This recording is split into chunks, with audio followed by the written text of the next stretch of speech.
Hello, my name is Kathy Fuentes-Rohr, and I'm the chairperson of the Indiana Coalition for Public Education of Monroe County.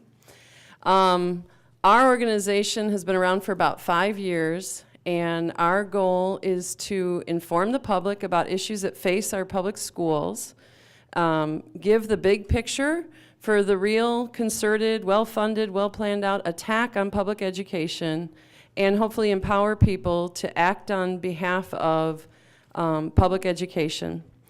So the reason why we were doing this forum in particular tonight is given the current climate of public education, with our Secretary of Education, Betsy DeVos, we know that the people in charge are not educators. From the federal level, looking at the state legislature on down.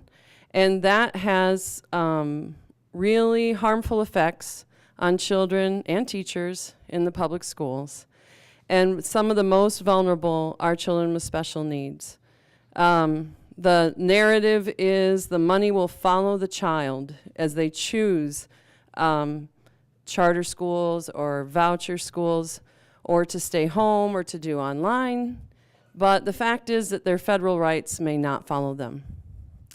So today we have a great panel, but I will introduce my friend Debbie Fish, who's on our board and on our state level board of the Indiana Coalition for Public Education. And she will introduce our panelists. Okay, so special education goes back a long, long way. And for me, it started in Monroe County Schools when I was a special ed teacher. And it was self-contained. And I did a little resource. And then I counted back, and I think it was 1992 when Monroe County Schools went to inclusion. And I got to do that. And if any of you are classroom teachers, how many are? Okay, listen to this. I had a caseload of 20 students and a full-time teaching assistant. That's pretty amazing. And it meant I had hands-on children every day and could really support them. And my greatest fear in all these years is that we're taking those things away. So I was a teacher. I did case conferences for 2 years solid. I had a foster son who'd been in my classroom and then came to live with me for 5 years. And because I knew the ins and outs of what they're going to help share, I was able to not only tutor him, but get him out of special ed by the time he was in middle school and high school.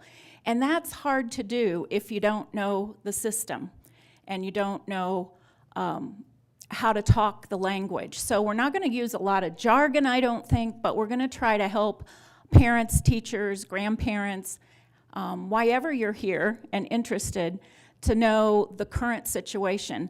And I'm sure many of you saw that DeVos rescinded 72 guidance documents. And they don't really know how that's going to all play out, but it's very concerning because it means that some of the laws may be more difficult for school districts to interpret and know what to do, and that can hurt children.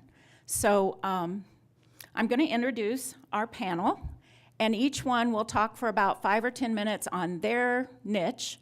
And you've got 3x5 cards, so if you think of a question, go ahead and write it down as soon as one of them brings that to your mind, and we'll start collecting them. At the end of all of the panelists, then we'll start asking them some of your questions. So the first one is Audie McCullough, and she's a medical receptionist who's learned how to be a strong educational and medical advocate for her son, Caden, and they currently reside in Bloomington, where they feel most at home and content. So we're starting with the perspective of a parent and child. So I want you to imagine Caden sitting up here, and that our conversation with everyone that's here is going to be focused on the impact to him. Then we'll go a little broader to a classroom teacher, Katie Cox, who went to IU, and her undergraduate degrees were in history and anthropology, but yes, she got her master's in special education. She saw the light, It's a calling, so something must have called you, right? And she has 18 years of experience working with individuals on the autism spectrum. For 2 years, she worked for a post-secondary academic and residential program designed for individuals with Asperger's syndrome and nonverbal learning disabilities. And for the past 9 years, she's taught students with moderate and severe disabilities in Monroe County School District at Jackson Creek Middle School. And next is Dr. Wendy Marincic. She's at IU. She's a clinical faculty in the area of special education at the Indiana University School of Education, and is co-director of a new program teaching all learners. It's called the TALL program, and I'm so excited. I supervise some students in that program, and I'm sure you're going to tell them a little bit of how that's different than the way maybe we were trained a few years ago. It's an undergraduate dual license special ed and elementary education teaching program, so you get both. She's been teaching courses on intervention and assessment for children with learning, attention, emotional, and behavioral disorders in Bloomington since 2000. And in addition, she has 20 years of experience in public education as a special ed teacher and a school psychologist. Our fourth person is Paula Teague. She's the regional program specialist for Insource, where she's worked for 5 years. However, she was first a client there in May of 2003, and through that association was able to more effectively advocate for her son.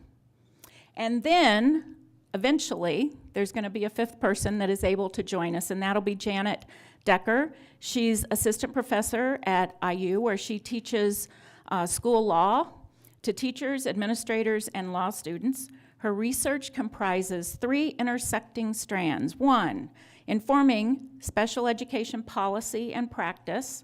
2, increasing legal literacy. And 3, examining discriminatory practices at charter schools. And she has been involved with 4 book projects and multiple articles, which we're going to be able to share some of those with you, especially if we get your email address out there. She's become interested in special education policy when she taught students with autism. So, if you have your cards ready, as you think of questions, please ask those, and if you just hold them up, someone will take them. And we're going to start off with the parent perspective with Audie. So I will tell Caden's story to begin with, and I do want to let you know that he gave me permission to share this story. I want to start off by saying that Caden has some wonderful qualities. He is bright, caring, handsome, funny, and thoughtful. He has a love of video games, science, and Greek history is his new thing. So Caden has had quite a rough medical history in his young 12 years of life. So he has multiple heart defects, and the reason that I think it's important to start with the medical history is because it kind of shaped how things affected him later in the school system. So he was born with with heart defects that were very complex. And so he had his first heart surgery at 3 months old.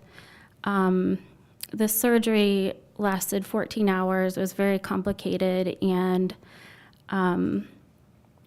basically his heart couldn't handle it, so he was put on life support.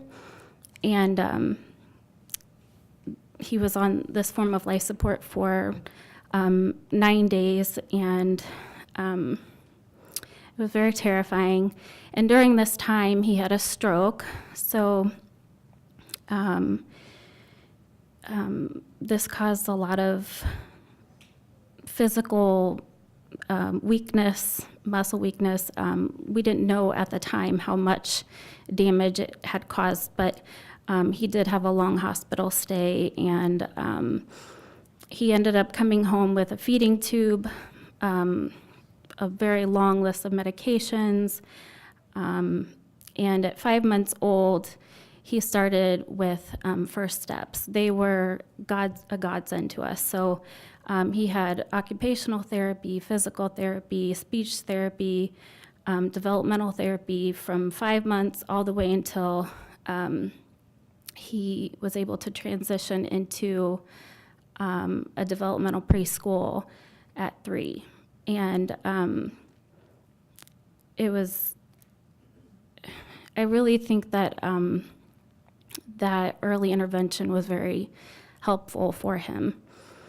Caden was hospitalized and had many ER visits over the next several years for pneumonia, asthma, bleeding issues, due to a bleeding disorder that we found out later on in life. He had surgery complications, heart catheterizations, 2 more open heart surgeries. The last one was a year ago. And all of these caused further delays and regressions, mainly because he spent time in the hospital instead of time playing with toys and at school, and so, just doing typical child things. So he regressed. And when you have a child that is medically fragile, you worry about them constantly. When Caden was very young, I worried mostly about his health, but for quite a while, I didn't know if he would ever be able to walk, talk, eat, or write, because he was delayed in every area. But luckily, like I said, with the early intervention and awesome people in our corner, and his determination to fight, he now does all of those things. So we are very thankful. He does have the diagnosis of cerebral palsy, so that is something that affects him now that he's in 6th grade. He has some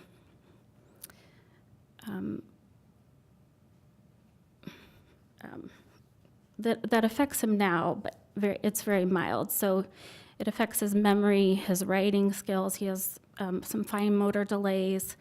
He has a slow processing speed, and he wears braces on his legs. Caden also has, makes you dry.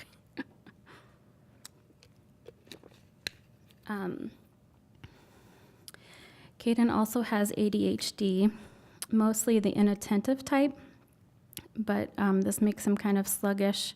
It's hard to follow directions, hard to finish tasks, it makes him forgetful, and he gets easily distracted.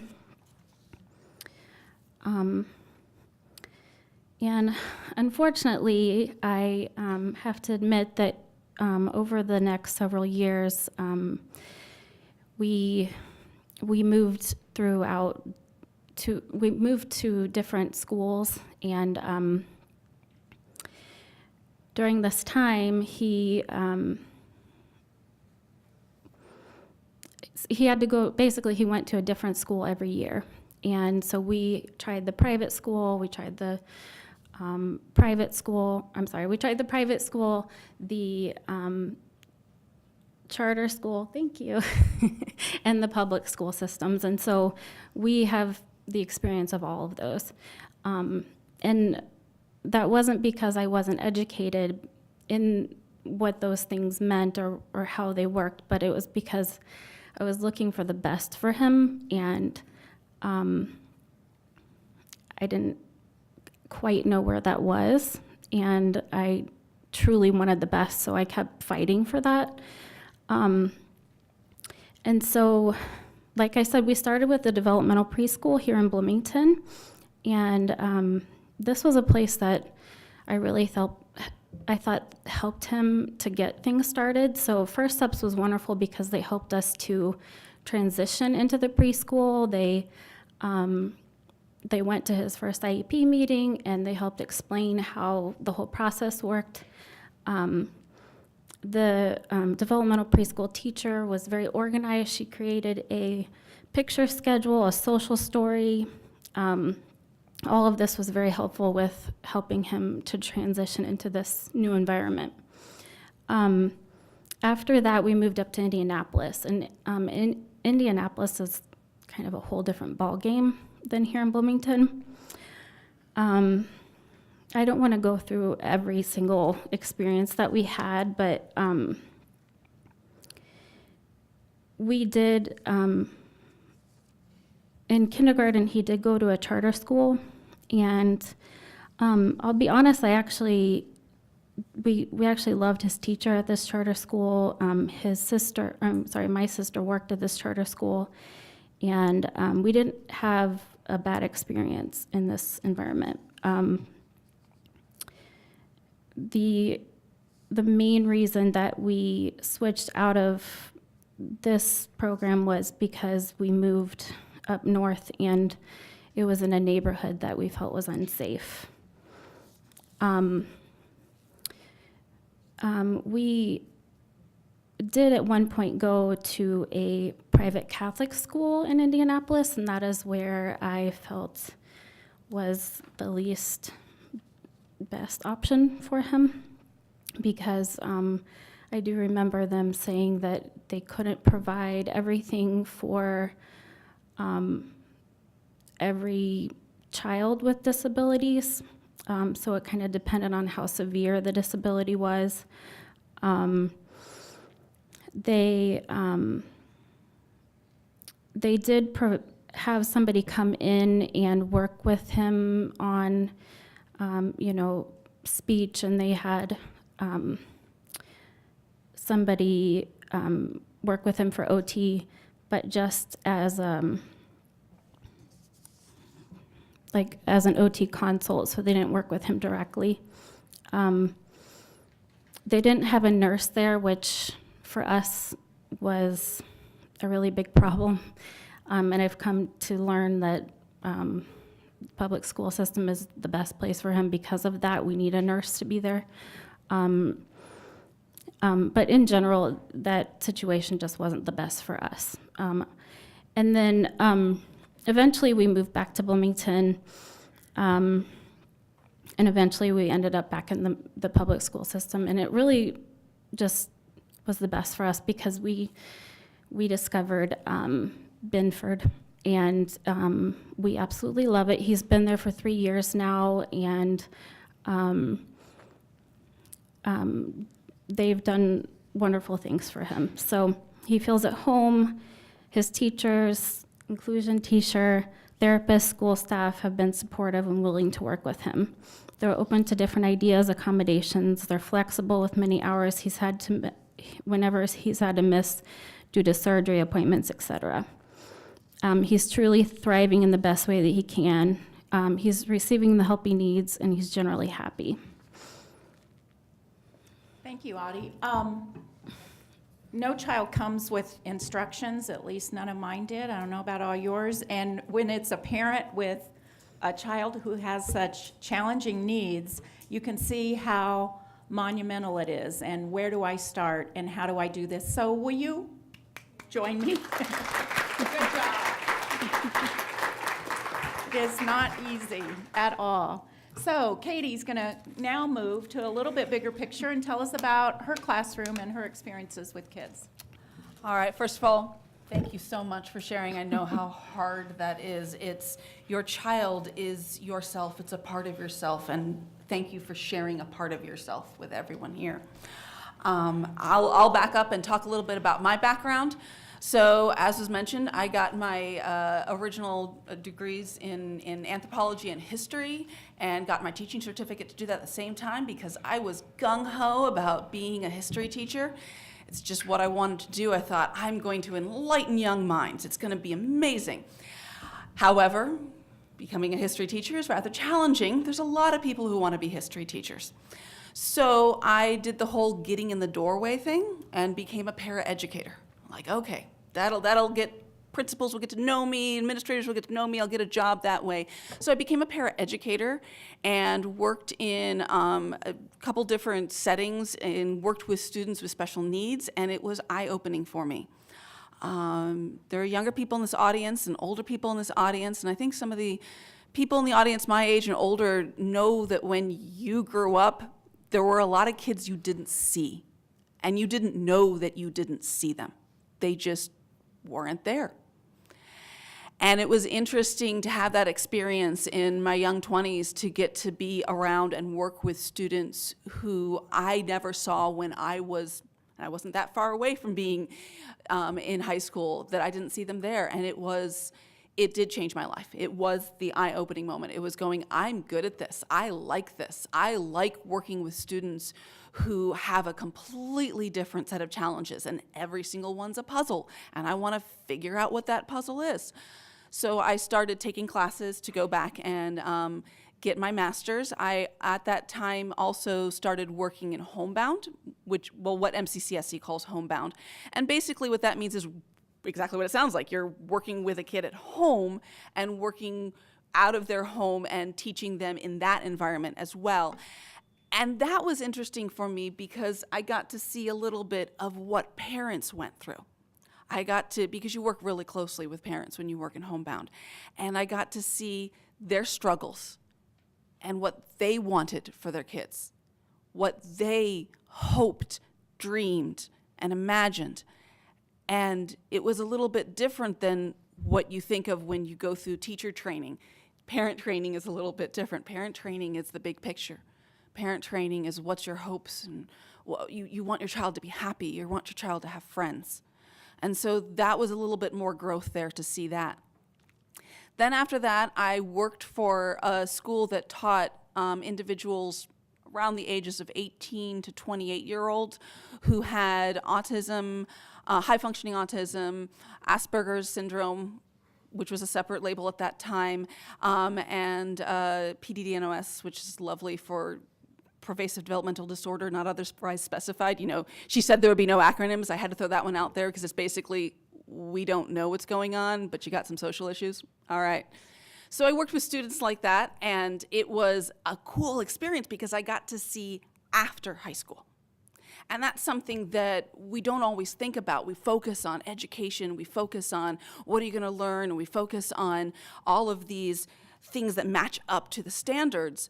And then I got to work with students to go, okay, but now we'd like to have a job and we'd like to have a social life. And I worked with students who are also going to Ivy Tech and going to IU and seeing the struggles there. And it was interesting to see what they were prepared for. And it was interesting to see the things that they were not prepared for. And we helped them through that process. I was a liaison with people at IU and Ivy Tech in the special education departments there that helped work with students. And so I did that for several years. And then for the last 9 years, I have worked at Jackson Creek Middle School. And I currently work with students who are labeled to have moderate and severe disabilities. So there are 3 levels within the educational system that they put students with disabilities in these categories, and it is mild, moderate, and severe. And sometimes they're arbitrary, sometimes they're meaningful. It's a label that helps us to go, okay, really how much services do you need? What kinds of services do you need? And I work with the students who have the most severe disabilities within the district at the ages of 12 to 14, 15, which means that I work with students who are working on identifying shapes. I'm working with students who are working on counting to 5. I'm working with students who are reading, but reading at very low levels. I'm working with students who for a lot of them, their focus is on life skills. Their focus is on learning how to go grocery shopping. Their focus is on learning how to stay focused. You're going, how do you teach that? So that's kind of what I do right now, but it's not really about me. When I want to talk about what I do right now, it's about a team. And that's the amazing thing about what I do right now, is I have some great paraeducators myself now, full circle there. I have a wonderful team, and it takes a team. I could not teach the students that I have if I could not have a team to do that. But what also people don't realize is that I have a team that extends beyond my classroom. Audie spoke a little bit about the people that helped out Caden. I work with an occupational therapist, an OT. I work with a speech language pathologist, an SLP. I work with a behavior specialist. I work with a vision specialist. I work with a hearing specialist. I work with a physical therapist. All of these people are the team that work with my students. Because when you're working with students in special education, you cannot do it all. And I think that's an important factor that needs to be brought up here. One person cannot do it all. I do not have the depth of experience and knowledge that my SLP does about assistive communication. I don't have that, and she has the time to put into learning even more all the time to go to those conferences. I also don't know everything that my physical therapist knows about the best way to work with a student who's struggling to walk up and down stairs. But we work together. And that's one of the amazing things that I love about working in the public schools is that you have the ability to have that team. All of these experiences have taught me something about looking at special ed as a whole, which is why I'm up here. I want to make it clear, I'm not up here representing MCCSE. I'm up here representing myself, Katharina Cox, as my experiences that I just laid out to you in terms of all the different variety of experience I've had working in special ed. And the couple things that I've pulled out of those experiences is one, every single parent wants what's best for their kid. Every single parent wants to make the choices they think will be the best for their kid. And that is true for students in general education population. It is extremely true for parents of kids with special needs because you are faced with so many decisions to make. And one of those is, do I do the public school? Do I do the private school? Do I do the charter school? And that choice is a powerful one. And I think something to think about when we think about that choice is that, are we as well informed as we should be? Do we know everything about the choices that we're making? Because everyone has an agenda. And when there's money involved, there's definitely an agenda. So do we know everything that we're gaining when we choose the choices that we're making? Do we know what we're getting if we're going to that charter school or that private school? And is that actually the best for our child? But the other perspective that I want to bring to the table is that best for the community? And I know that that's something we don't want to think about because, well, I want best for my kid. But something that I find to be extremely important in special education is that the community matters. I spent the last 2 days with 2 major events in Best Buddies, which is a program we have where kids without special needs get together with kids with special needs. And it was these huge groups. We had a pizza party one day, and then we did crafting today, and it was amazing, not just for the kids with special needs, but for the kids without. And it's important that we have a strong community because the reality is not everyone's going into charter schools or private schools. The community that you're entering as an adult is going to, no matter what, primarily be based out of students who attended public schools. So we want to make sure that our public schools are everything, that if we're fighting hard for our students to be accepted and to be part of a community, the reality is that community is in the public schools. And that's something important to consider when we're looking at the big picture as well. Thank you.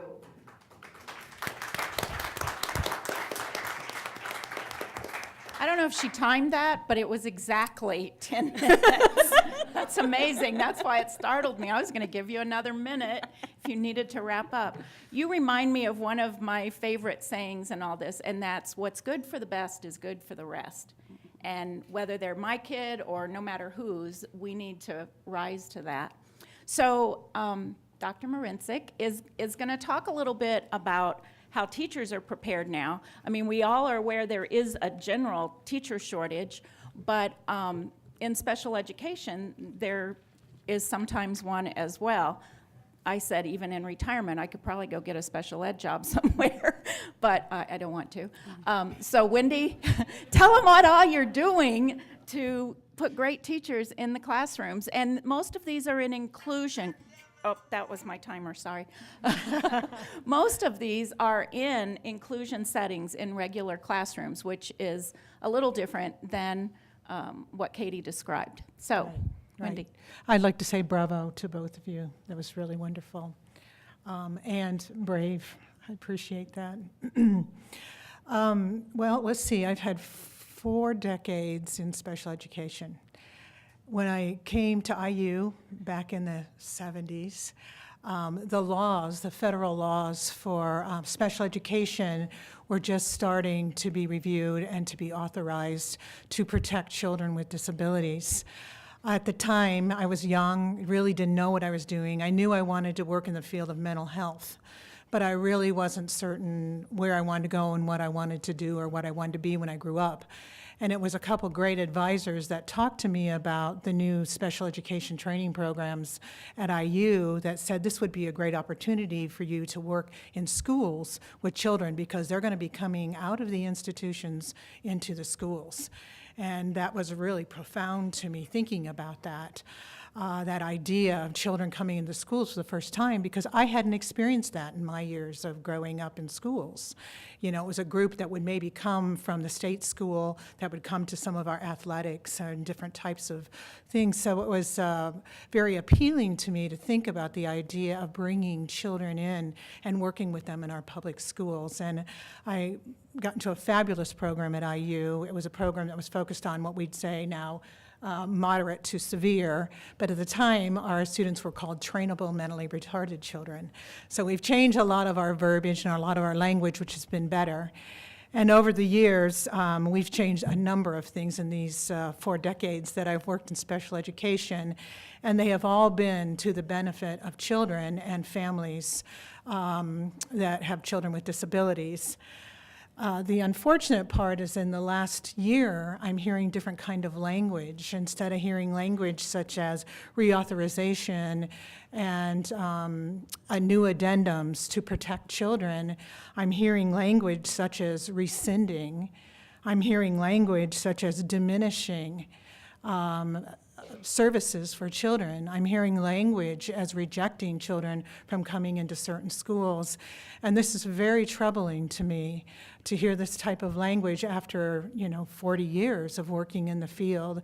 So I think we need to pay attention and be very alert to what is going on currently in our political arena. With that said, I also wanted to talk a lot about the training of teachers.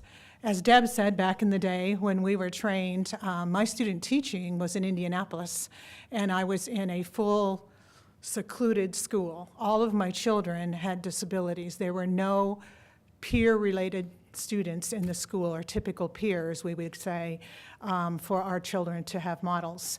And we've moved from that place to a much better place of inclusion today, where our children really have access to the same curriculum, where they have access to typical peers, where they have many more services and much more support and teams that work together to support them.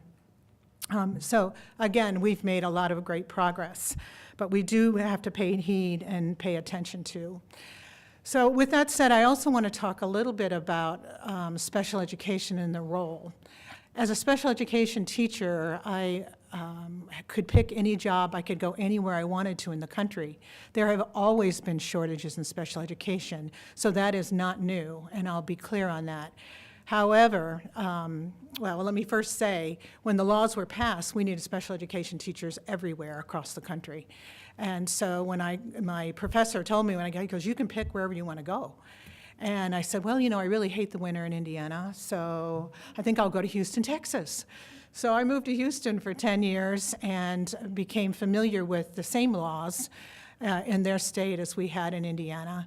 And there's a federal umbrella with the laws, but within each state, they're interpreted a little bit differently. And so I had to learn the laws of Texas, plus I had to take Texas history, which was really not very interesting at the time. Again, we had a lot of reauthorizations. There was a lot of movement in special ed. We moved from what we called mainstreaming to full inclusion. And again, students were moving into a better position and access to curriculum. And we really had a lot of support for that. After 10 years of being in Texas, I decided to move to Germany in the Department of Defense. And at that point in time, I was evaluating students as a school psychologist. That was a very rewarding job for me, and we made a lot of changes in that area too. We used to base placements for students on IQ and some standards that were really strict parameters that didn't make a lot of sense. But now we look at the whole child, we look at their program, we look at their functioning, we look at their background. We take into account many more things than we used to and how we identify children that need services. And we have much more outreach and much more support for our schools in getting services to children. Not that it's any easier than it used to be. It's still hard to do this interdisciplinary type of work that we have to do. And this brings me to teachers and the training that they go through. You alluded to some of this. When teachers go into the field as a novice, even with all the training that we provide for them, the job is quite challenging.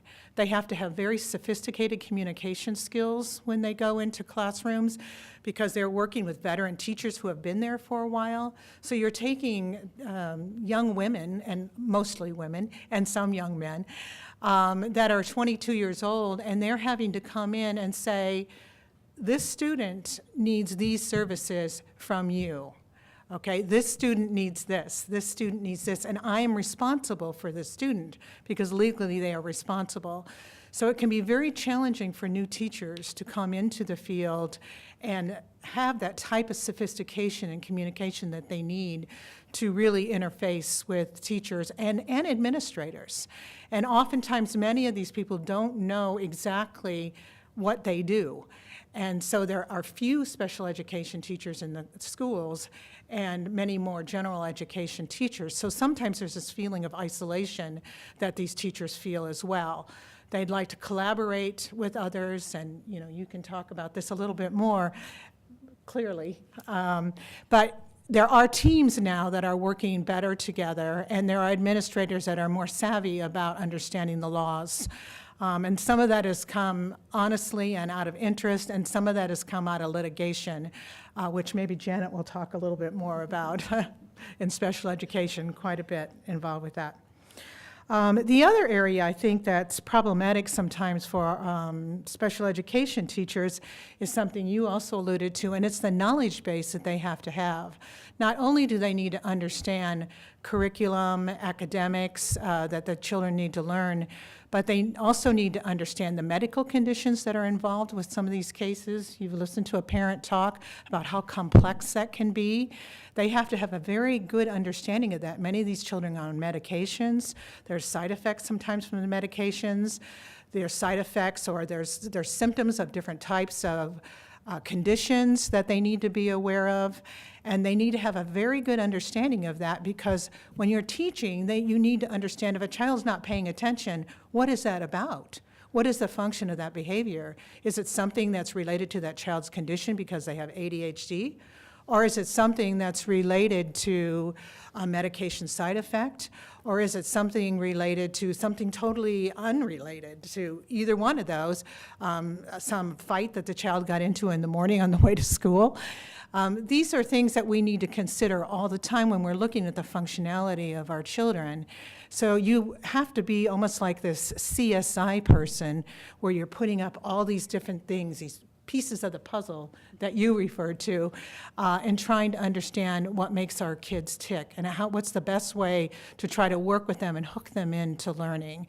So again, as new teachers coming into the field, that is a very challenging piece.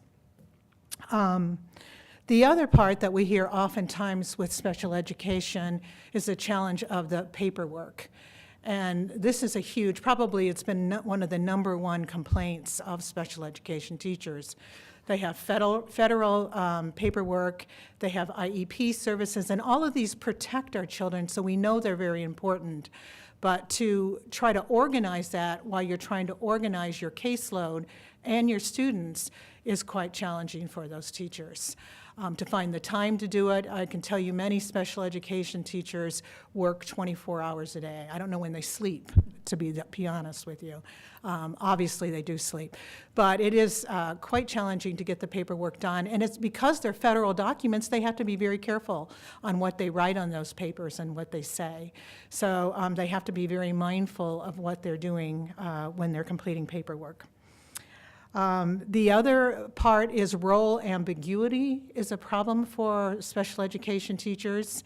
When they go into the field, many people, many teachers go into a field hoping, you know, this is me and my classroom, and I have total control over this. As a special education teacher, that is not the case at all. You don't have control really over anything, you don't feel like many times. You have a caseload of sometimes at this point in time 30 to 40 students that will need all kinds of services and all kinds of support. So you need to make sure that that's happening, and you're interfacing with so many different people. And you don't really feel that you have your grounding and ownership of many of these things. So I see Deb moving forward, so I'm gonna hit a few more things because I feel that my role is to talk to you a little bit about why we're continuing to see some of these shortages in the field and what makes this role so challenging for special educators who often leave within the first or second year of teaching. So finally, the last thing I was saying, I think I alluded to this a little bit, is some of the challenges with families and students. Families have great needs. They need a lot of support. They need to be understood, they need to be heard, they need a lot of individual interfacing because they know the most about their children, and we need to be reaching out to them. Children sometimes are frustrated, or many times are frustrated, and they need supports.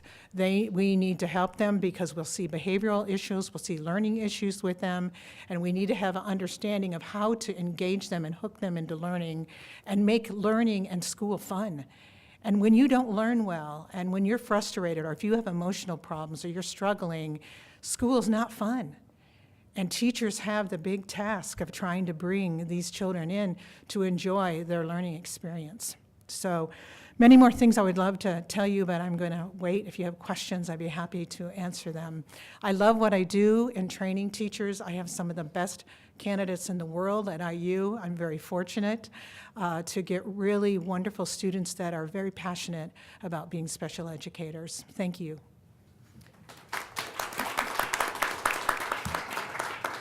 Wendy, will you tell them in one more minute about the difference in your TAL program and the way we used to do student teaching?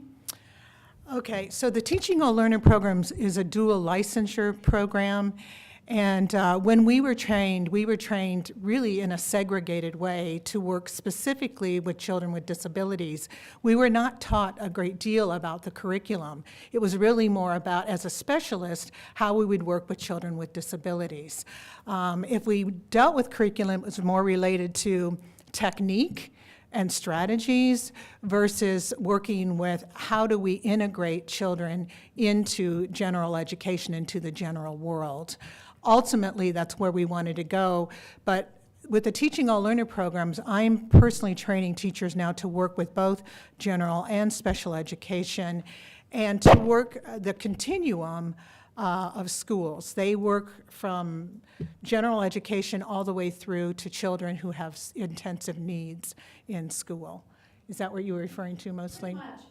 The fact that they get 2 semesters of student teaching is different.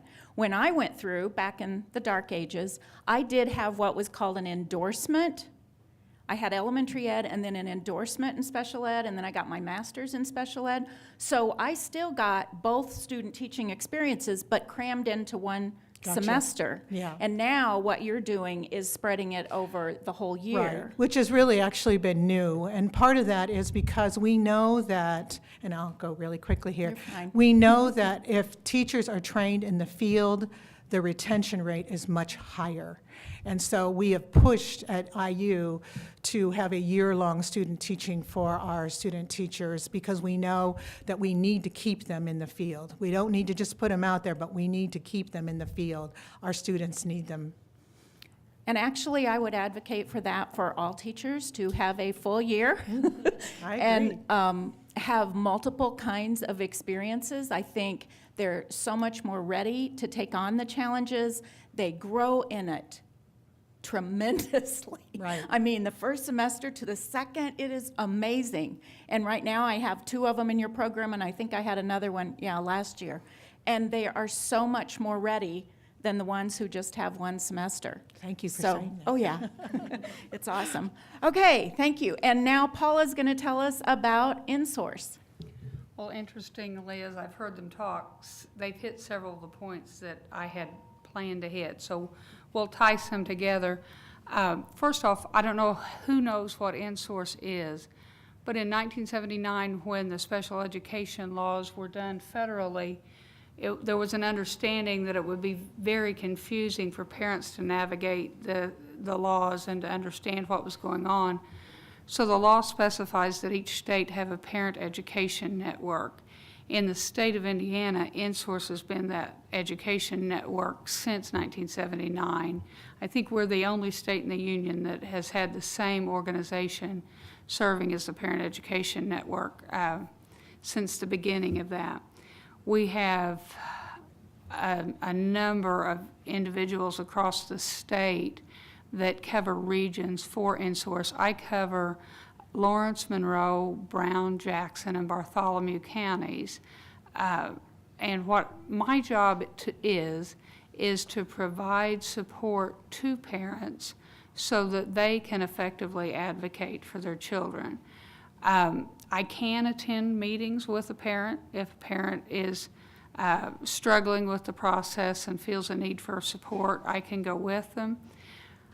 Primarily, I provide education and guidance, and I know a lot of you walk past my booth out there. I want to show you just quickly the pieces that I have.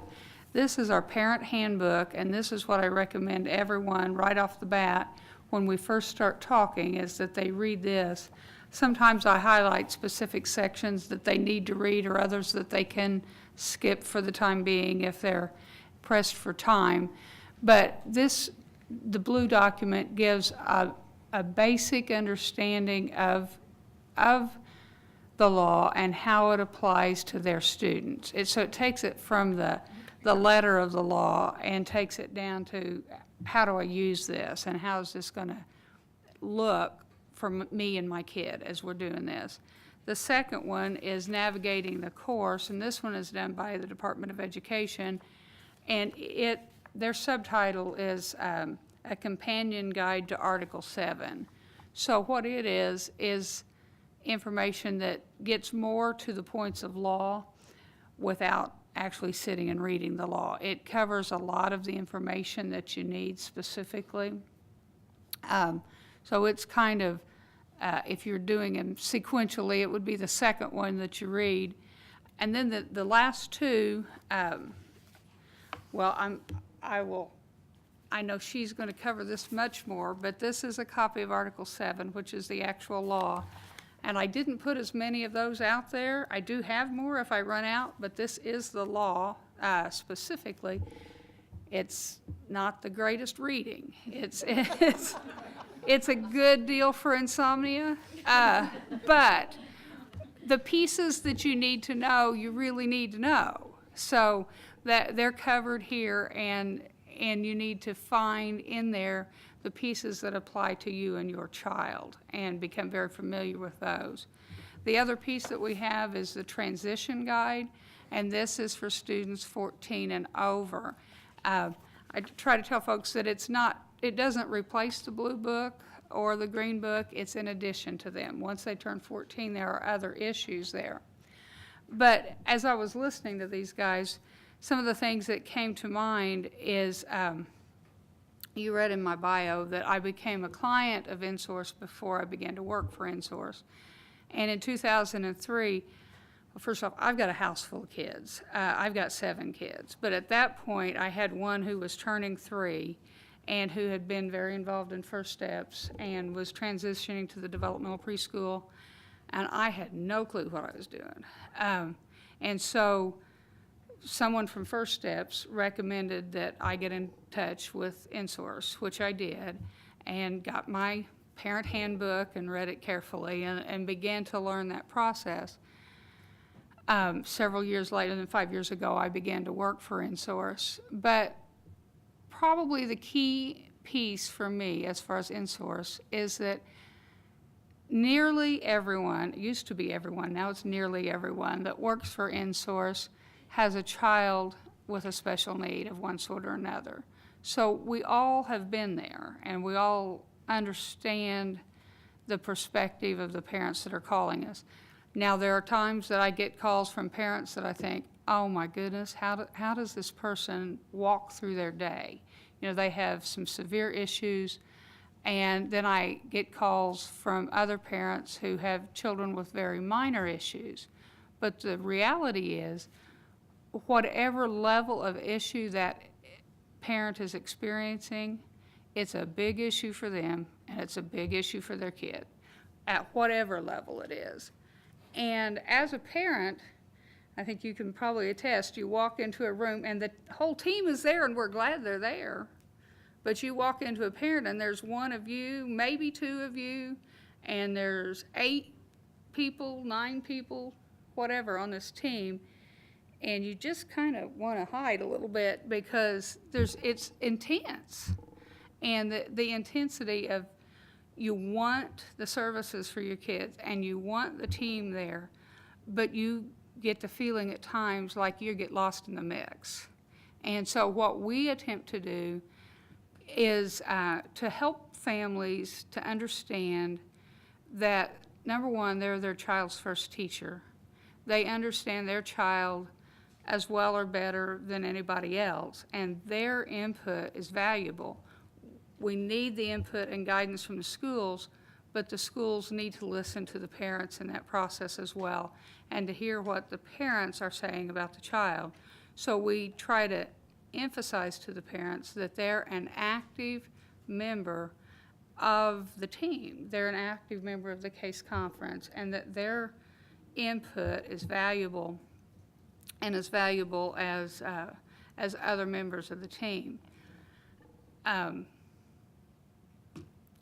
It's important too, though, that we work to try to strengthen the bonds between parents and school, because there are times when parents and schools disagree on how something should be handled.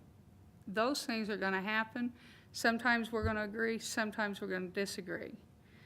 But if we go in fighting or looking for a fight, we're not going to be able to keep the focus on the positive and on the growth that we need to for the children.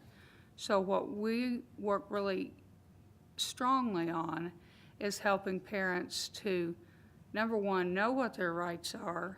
Number 2, know how to present those rights.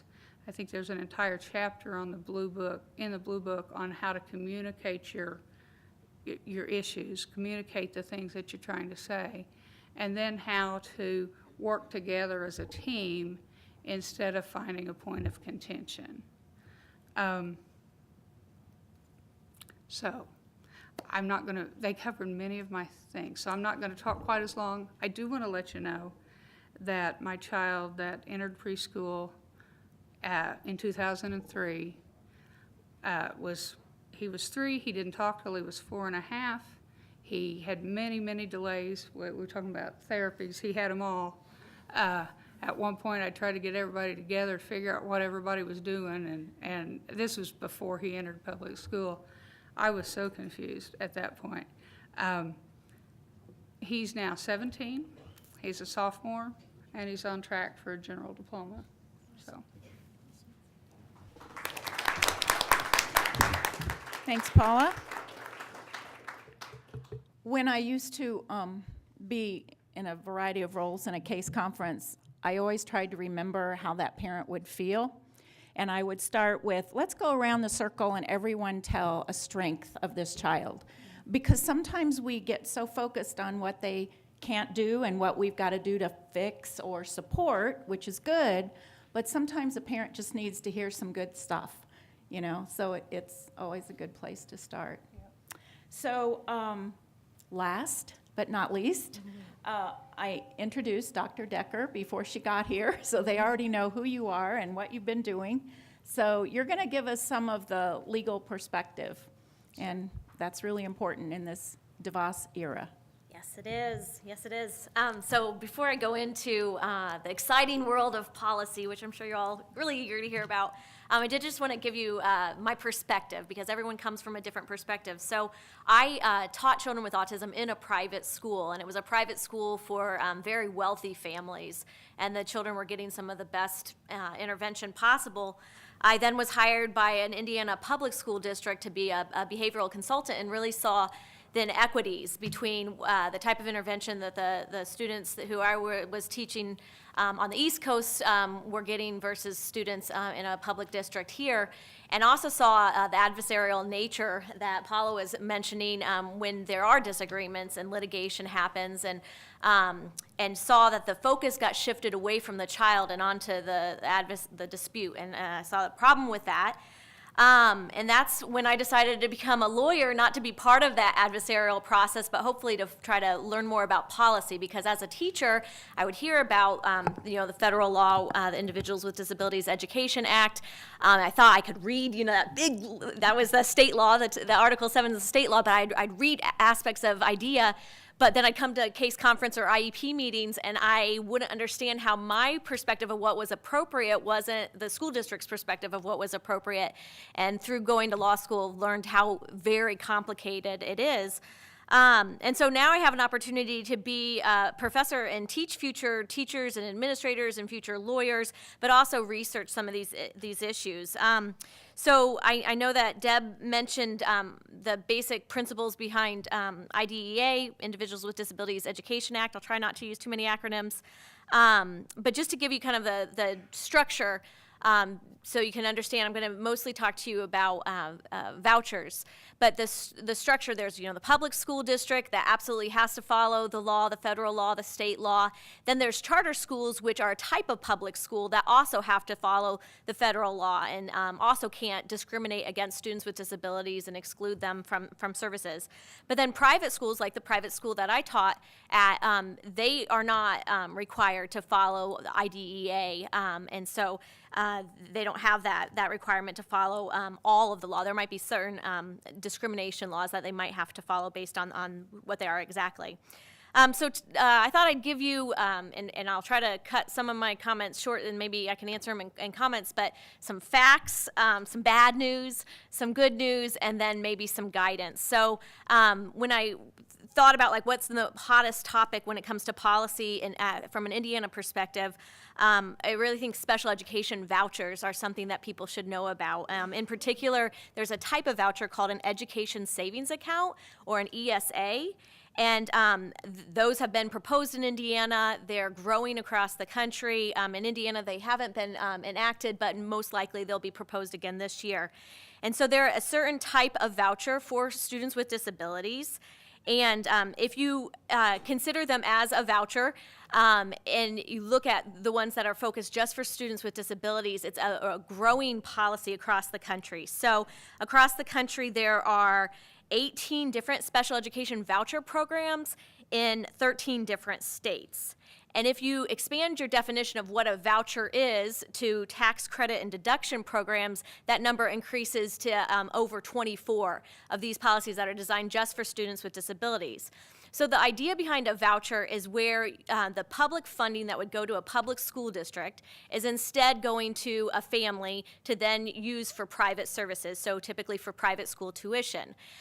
When there's been challenges to that, for instance, Arizona's voucher program was challenged, then education savings accounts, a type of voucher, were created. And the legal challenges against education savings accounts haven't been successful.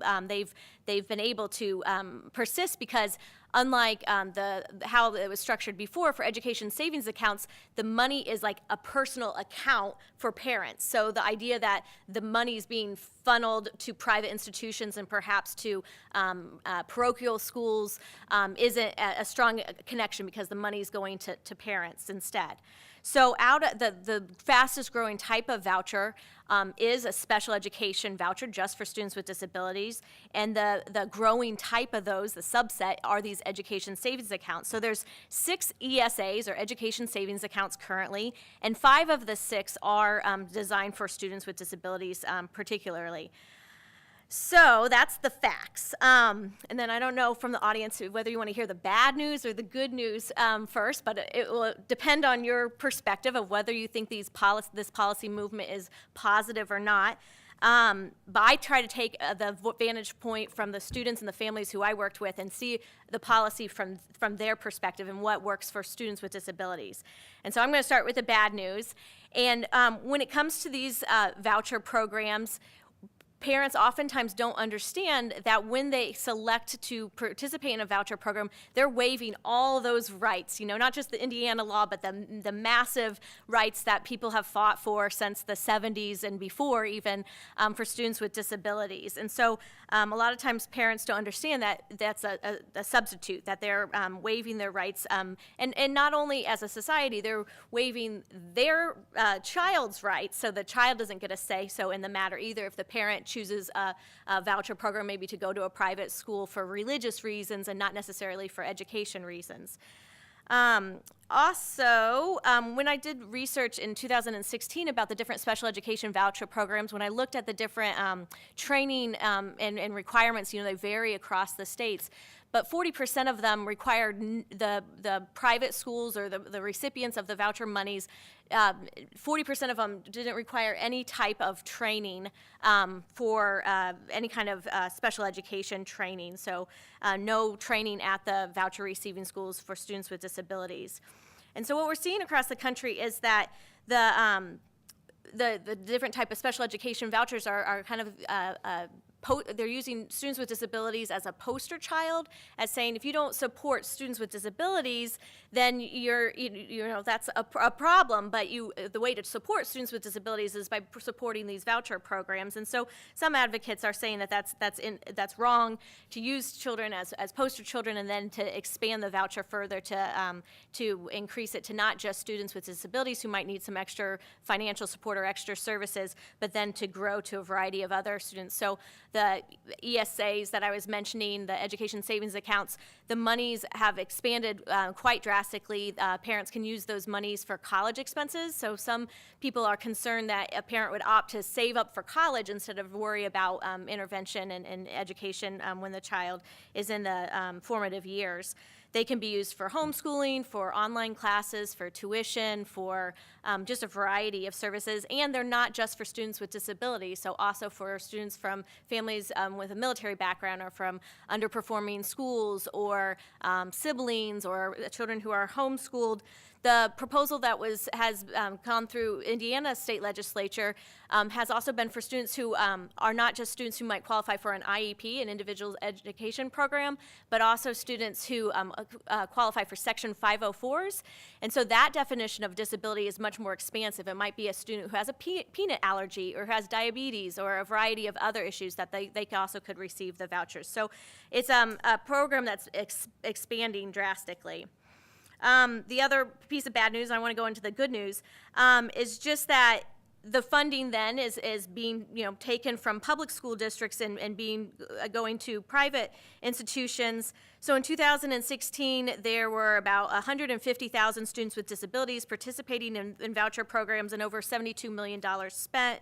And this means so much more when you look at the funding for students with disabilities and how the federal law has required so much on public school districts, so many responsibilities that teachers, parents and advocates and others have to navigate and are responsible for, but Congress has never fully funded IDEA, the federal law. In fact, the year that it was funded the most, and this is since 1975, the year that it was funded the highest was in 2005, and that was only 18% of what Congress had promised back in 1975.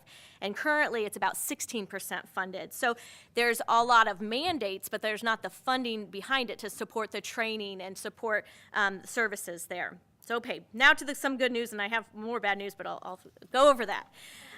So the good news when you think of these education savings accounts is that many have been proposed. It's a growing policy effort, but many of them have failed. So not only in Indiana, but there's about 8 or more ones that have.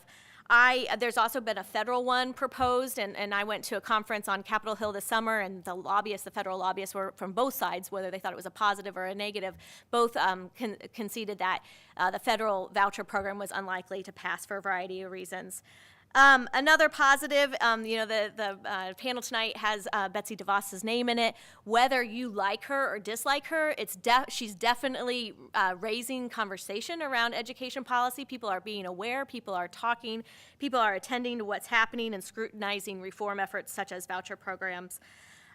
Also, within the existing voucher programs, there's varying levels of the policy. So if a voucher program is inevitable, there's various things that advocates can do to ensure that the policy meets the needs of students with disabilities more. And then with a voucher, parents can always return to public schools if they want to regain their IDEA rights for their children or for themselves. So I think I'm out of time at that point. So I'll save the guidance for later. Thank you. Thank you. So we have 20 minutes or so left, and if we don't get to the question, you can still hand some up, and you sign up for our emails. We will send these questions to our panelists, have them answer, and we'll make sure you get that information. So I think you've already answered this first one. Originally, the federal government was to fund 40% of the cost of special education, with the states providing the other 60%. The federal government has never come close to funding, which you just told us, that 40%. What do you think will happen to funding under Trump and DeVos? Do you have anything else you want to say on that? Well, so far, I don't think it's looking like there's more funding. We are overdue for IDEA to be reauthorized by Congress. So in reauthorization, they also talk about the funding. It's a time to talk. IDEA was supposed to be reauthorized years ago, but the Every Student Succeed Act took precedence, and now that that's been passed, that maybe we'll see movement there. Okay, and this one, whoever wants, they're asking if the federal government differentiates the amount of funding depending on the severity of the disability. Who wants that? I believe that it does. I believe that if you have, Where's Kathleen? Yeah, Hugo? Kathleen. Yes, can you give us a thumbs up or something on that? It's given to the states, and there's a formula that Yeah. the states use, and it's based on many factors, but it is not based on the number type of disability. It is at the state level, but not the federal level. Yeah, so at the state level, it is. At the federal level, it is not. Okay, so we got a few comments from the audience there. I know everybody might not have heard it. Wow, lots more questions. Okay, moving right along. What's your best guess as to the impact on students and teachers of the rescinding of those guidelines? And what's the most effective way to fight back, other than to join ICPE and help us advocate? But any ideas? Well, I don't know if I wasn't here for all the conversation. I think there's a lot of guidelines that are being rescinded that are really concerning. But the ones that were just recently rescinded, there was a webinar yesterday, and there's been discussion in policy circles about how a lot of the guidelines that they rescinded were outdated guidelines that were duplicative, and even advocacy organizations such as the Council for Children with Exceptional, Council for Exceptional Children has even said that we shouldn't be as alarmed about those 78 guidelines that were just rescinded. They're not recent guidelines. There's a lot of things that were passed during promulgated during the Obama administration that aren't rescinded. So we want to be vigilant for sure, but it might not be as bad as we think. Good. I'll quote you on that. I would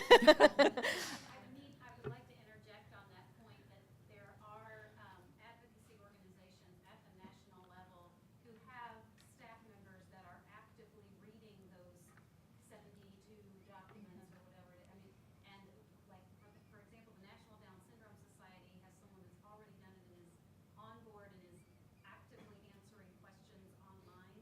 So if you want someone who knows what they're doing around education policy and want to ask specific questions about specific documents that have been rescinded, that would be a good resource. And what's the resource? National Down Syndrome Society. The National Down Syndrome Society, because they're going through these 72 with a fine-tooth comb. Okay. I know Insource has someone doing that same thing. I don't know the results of it yet, but we do have someone who's sorting through those very carefully. I know the discussion the other day was that several of them are quite old, and that the recension of those might not have as great as impact. So we've got to kind of look at which ones are going to have an impact more. But like she said, it is waking us up to pay attention. So this one, maybe, Katie, you might want to start. How can parents of students with IEPs best support special education teachers? The best relationships I have with parents are when we meet regularly. And now, as we talked about the fact that special education teachers do work a lot of hours, but that's something where technology helps a lot. I have parents who I email with regularly. I have parents who I text with regularly, and knowing what's going on in a kid's life is an incredible help to me. As you mentioned, a kid comes in and is having difficulty that morning. Why? Is it something to do with, in my age, the group I work with, hitting puberty? Is it something to do with medications? Or did something bad happen that morning? And communication with parents makes that so much easier to know when they say, yeah, he got upset because we ran out of Honey Nut Cheerios this morning, and that was the end of the world. That's really helpful for me. However, I'm going to say it's a two-way street. And definitely, as a parent, not only is communication good, but communication should be respectful of the teacher's time. But also you should expect communication back. It should go both ways. Thank you. I have two questions about diplomas for special education students and the impact on students, the impact on the school's score, you know, how we get graded, and the impact for students after 12th grade. Anyone? There's a lot of points in there. I know. Speak to any one of them. Just give us your input on any part of that. Well, I think one of the things that is important is not to make a decision on diploma or non-diploma track too early. There are some schools, I cover a wide area, there are some schools that start discussing whether the child is going to be on diploma track or not as early as 2nd, 3rd grade. And we're like, wait, you know, we can't do that at this point. But I think oftentimes parents don't understand, number one, the implications of whether to go certificate or general or Core 40. They go in with folks telling them, your kid's we got them on a Core 40 track, and then realize that there's no way their child is going to be able to meet the standards of that diploma, and then the parents aren't given guidance where to go with that whole collection of thoughts. So I think sometimes things are approached way too soon, and then other times they're approached way too late. And so that's one of the things that we try to do with families is, as we're working with children, is try to at least broach the topic and get parents thinking what the options are. And I think the changes within Department of Education right now in restructuring the certificate of completion are, which will start actually, I think, the fall of next year. Is that right, Kathleen? We'll start the fall of next year, which puts some more meat on the bones of that certification. Are going to be real helpful to a lot of students who are, we run into a lot of students who are able to work through a lot of things but can't meet, say, the math component of the general education diploma.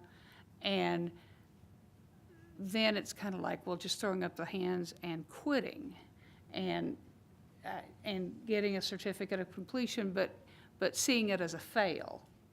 And where now I hope the certificate of completion isn't seen as a failure, it's an accomplishment, but it's a different type of accomplishment.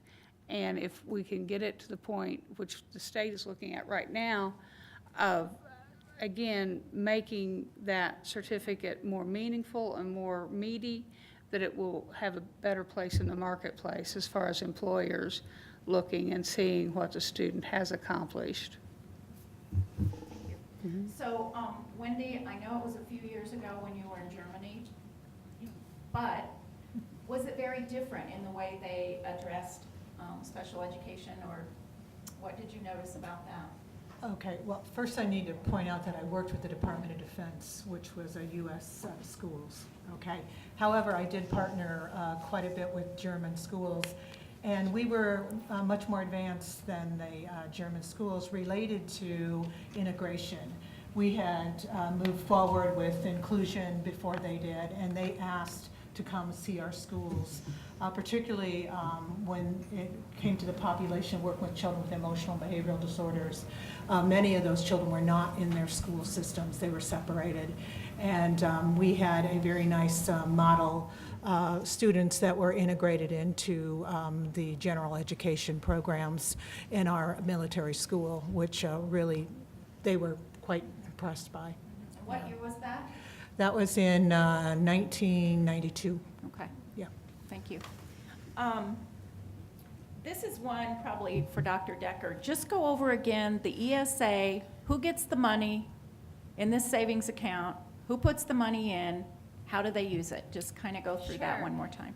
So they're different based on each state, but typically the model is the money that would go to the public school district instead is going into a savings account that then the parents can use in any way they see fit within the guidelines. So a variety of possibilities.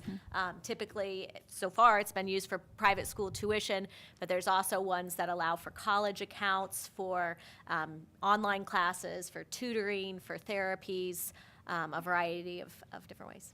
And it's typically, it's either, the proposal for Indiana was 100% of the federal funding that would come in, but some of them are like 90% too.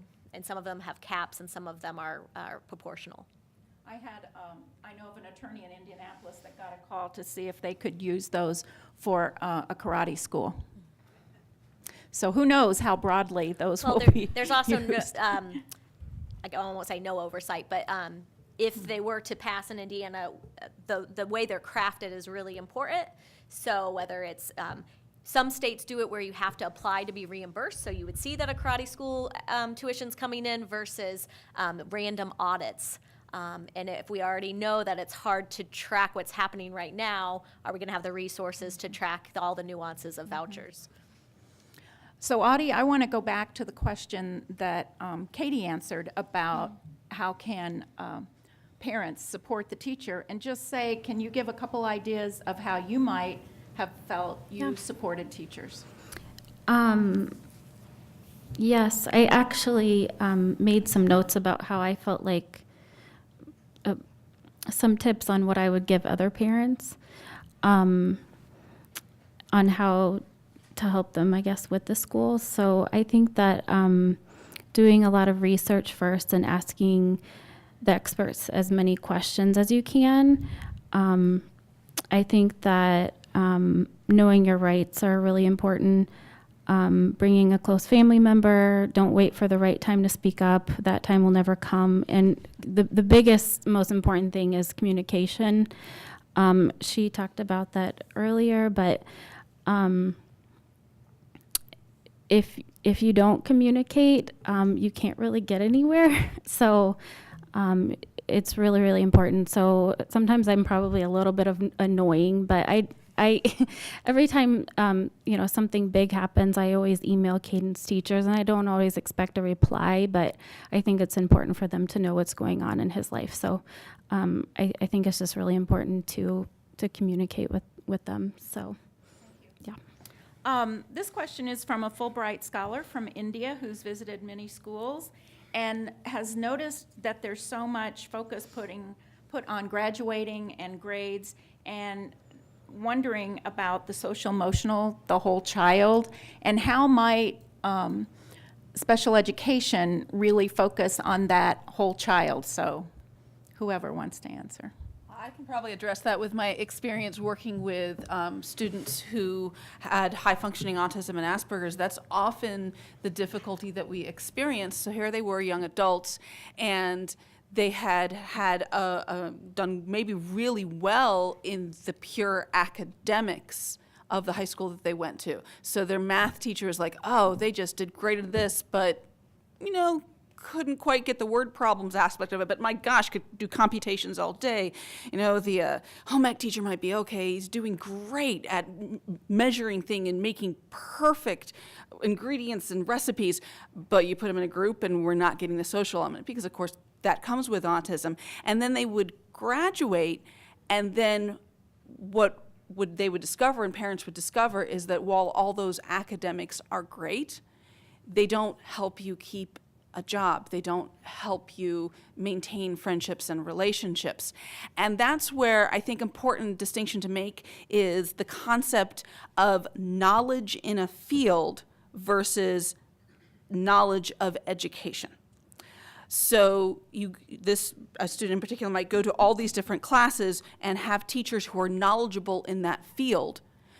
But in reality, it's the special education teacher that is supposed to look at the whole child and supposed to go, okay, when we sit down and we talk about transition and we talk about when you transition outside of school, what kind of job do you want? Do you have the skills for that job? And the skills should include not just you can pass pre-calc, but the skills should include, can you have a conversation and can you understand what your boss will want from you when you have a job? So I think that's where you look at more than just the academics. You have to look at the soft skills, and really that falls back on special education teachers to look at that big picture with the parents. Anyone else? Well, and I was going to say, even in training teachers, we want to make sure that they have the skills and abilities to support children with disabilities in the content areas and all the areas that we possibly can provide from them. But to be successful in the field, I really feel very strongly about their own personal resilience and their ability to be versatile. And I integrate that into all my coursework and what I do, because I know that just giving those tools to get out there and do that is not going to sustain them in a number of the challenges that they're going to have. So I think it's really important at that level as well that we look at that affective domain, as you talk about, or the interpersonal and the resilience ability of all of our candidates and all of our students. One other question sort of related to that is about how you address teaching these teachers about cultural competency, multicultural diversity. That's being in the regular ed classrooms, they're doing it, but so if they're in inclusion, they're getting that. But any other way that is addressed with your training? Yeah, in our program, I can speak to our program particularly. I mean, there are several courses that we address this at IU with the general education and special education. But we also, in the field, we have a field experience in IPS schools for a semester where we want our students to be in numerous schools there and work with children in poverty, work with children of color. We feel, the title of our program is Teaching All Learners, and I feel very strongly that I'm committed to our students teaching all learners, and so we have a lot of dialogue with that. Students talk, they bring their issues into a seminar, and we talk about those issues within the classroom of what's happening in their classrooms, how they're feeling about that. We also help to break some of the illusions they believe. I mean, they're going to be murdered in the school, or they're going to have guns. And we know that there's a violent world out there, and that is true. But many times after they leave these schools, I find many of my candidates are passionate about working in urban education, and I'm thrilled about that.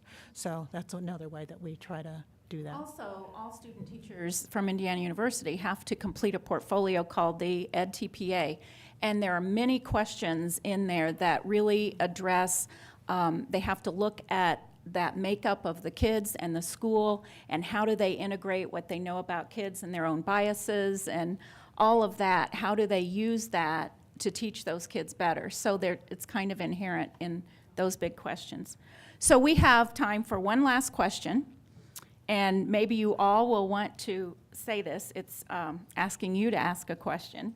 So if Betsy DeVos were here, what kind of question would you want to ask her regarding special education? And it can't be in general, do you know what IDEA is? And do you call it IDEA? That's a given. Hopefully she's learned that we don't say idea. So, anyone have a question for Betsy DeVos? Oh. Whether she can answer it or not. Of what concerns you most? What would you like to have answered? We're really putting them on the spot. Okay, did someone who wrote this in the audience have a question? Do any of you have a question? Yes. What do you want to ask Betsy DeVos? Yes.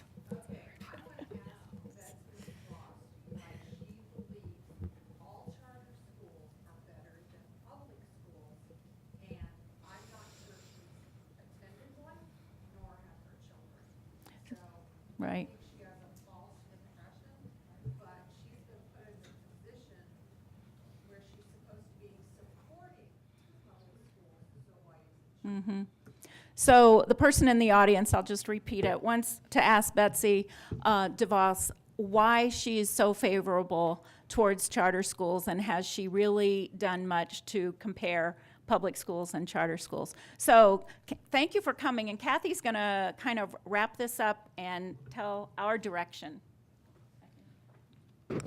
I'd have a lot of things to say to Betsy DeVos I'm from Michigan too. I think I have one. You have a question? All right, go for it. I would like to know why she thinks that money is more important than the education of my child. Very good. So it is very much all about the money. One thing I was thinking about with the education savings account, I don't know, do you know how on average how much that would be? Because I'm listening to the amount of services and people that go into a team that they're talking about. And if you were going to go somewhere with a debit card, which is what the model is for this bill that might come up in the Indiana State Legislature again, that was here last session, by the way. How much money was it? Do you remember? $9,000. So it's a subsidy for wealthy families to be able to pay for their private education, because most private school tuitions that's not going to cover the whole tuition. Right. And that's how it is around the country. Right, like Park Tudor up in Indianapolis is about $20,000 a year, I think. This attack on public education, Betsy DeVos has a lot of friends in our state legislature, and they are no longer defining, their push for vouchers and charter school and school choice as better outcomes. Now it's only about personal choice. So we've gotten away from the idea that public education is part of the common good, essential to our democracy, and that we worked really hard to make sure that that included people of color and women and men and people who were poorer and children with different abilities. And now I have a friend who was testifying at the State House on this bill before they pulled it last session, and one of the legislators on our House Education Committee was basically implying that she could just put her child back in an institution if she was concerned about it. So this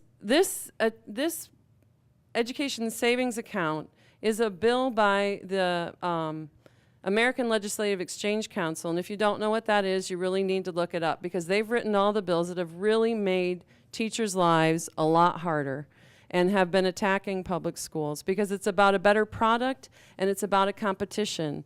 But you know, no child should be on the losing end of a competition for equal educational opportunity. And so the next attack that we need to be ready for is going to likely be an attack on special education, and these little cuts are a death by 1,000 cuts. As funding goes away and somebody goes over and is wealthy and can take their money over here, the kids who don't have parents that can advocate for them sometimes, who are poor, who don't have a phone to text to their teacher about, or are working too much and can't get in there, those are the kids that are going to get the shortest end of the stick. And we need to care about all children, because they're all a part of the community and the world that we want our children to live in. If you would like to join us, we would really like to have you. The Indiana Coalition for Public Education will be sending out alerts on who to write, when to write it, what to say, and we have a special student rate of $15 to be a member. A first-year member can be $20 a year.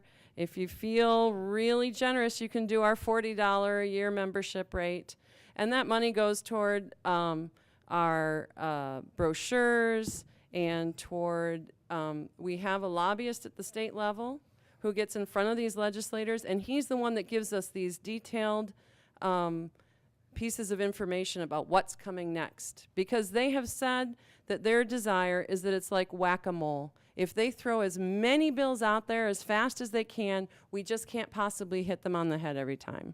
But we're going to try, because this is our children, and this is their future and the future of our country. So please join me in congratulating these people for a wonderful job and thanking them. And thank you to Debbie for doing a wonderful job of moderating. And have a good night.